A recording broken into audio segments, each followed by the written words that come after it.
Hello, it's the afternoon of October 5th, and I just thought we'd start doing something fun. I know we do the Tax Tips Tuesday, but wanted to walk through, especially with this election coming up, different tax returns of either presidents, vice presidents, or people running for president or vice president. Again, this is information that's on the internet. It's not necessarily an IRS transcript, but just to give you an idea, look inside their tax returns, and I'm not going to rehearse these. I'm just going to open them up and kind of walk through them with you and take a lighter approach. I know this is an election year and we have so much going on out there, but just kind of dive into some tax returns. I figured we'll go ladies first, so I am actually on taxnotes.com looking at different tax returns, and I'm going to go with Kamala Harris. So we'll look at Ms. Harris's tax returns. It looks like she's been very, very transparent with all of her filings. We have all of the, obviously she's running for vice president with Joe Biden, and we have tax returns going back. We're going to look at her 2019 tax return and just kind of walk through it. Obviously, we know, or many of us know, that she's married, so they're filing jointly. Looks like they still have a dependent at home, or maybe in college, not sure. Dependent is over 16. I could tell because that's checked.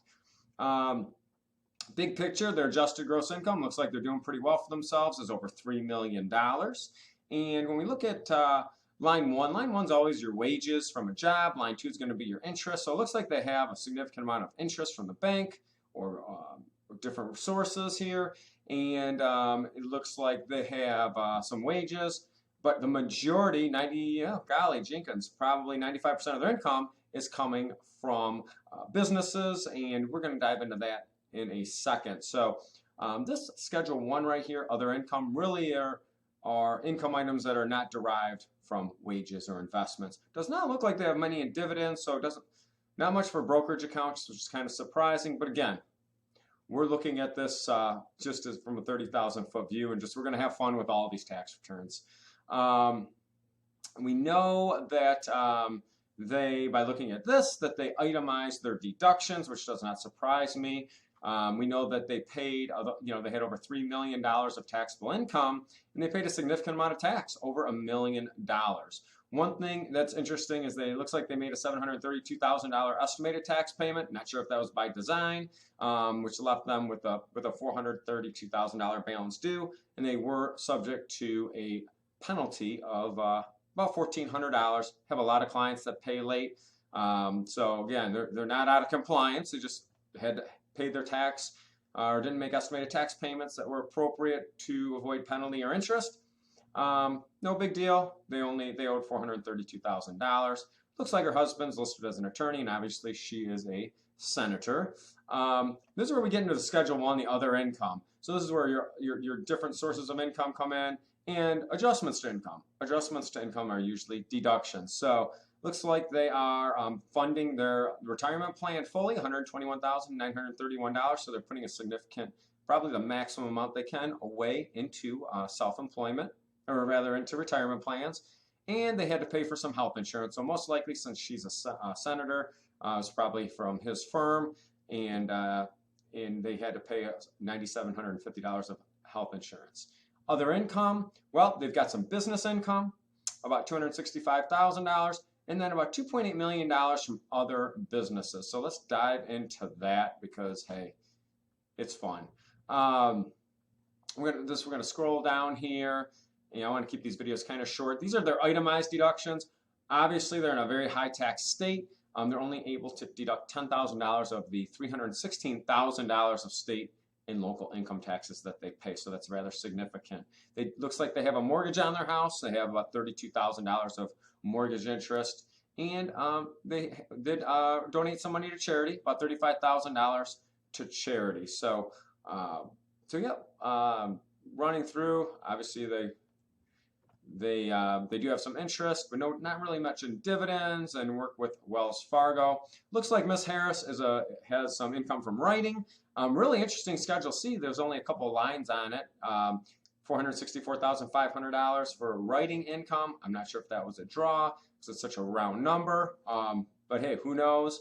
And she did pay some commission and fees, maybe to a publisher, maybe to people helping her out with her writing business, of about $200,000. So she's paying tax on that net amount. We talked about that Schedule 1 and some of the majority of income. A lot of the income is coming from a form called a K1. So if you're a member of a partnership or an S Corp, as a member or an owner, you have to pay tax on your share of that income. And it looks like the majority of it is here. DLA Piper LLC, it did list Douglas as an attorney. Looks like this is their law firm, not sure, probably. But it looks like he did pretty well for himself with about $2.7 million worth of income. And then we get a lot of questions about UPE. He had some expenses that he had to pay personally that the firm did not cover, of about $31,000. Looks like they're also involved with the Esterville Hotel Group LLC. Not sure if that's this company or not. Who knows? But it looks like the company did pretty well, and they have about $115,000 worth of income from there. And looks like, actually, I'm sorry, that's from the Venable LLP. I am so sorry, Venable LLP. Venable LLP looks like a consulting firm. Not sure who, because these tax returns don't really say which spouse is involved with it. And again, I'm not really diving deep into it. These are going to be fun. It looks like there's some good income there, $115,000. So all the activity in these partnerships are going to net about $2.8 million. So when we put that $2.8 million on top of their income, we're well into the over $3 million of taxable income. Then there's going to be some things coming from their K1. I'm not going to bore you with depreciation schedules, and it looks like they did have a household employee, which typically means potentially a nanny or someone that helps out through the household, that au pair or something like that they employ, which is very common for people that have this amount of income. So that's about it. I don't know. This was fun. We'll see if people respond well to it. If they do, then I'll keep going. Have a great day, and I hope this provided some entertainment. Take care.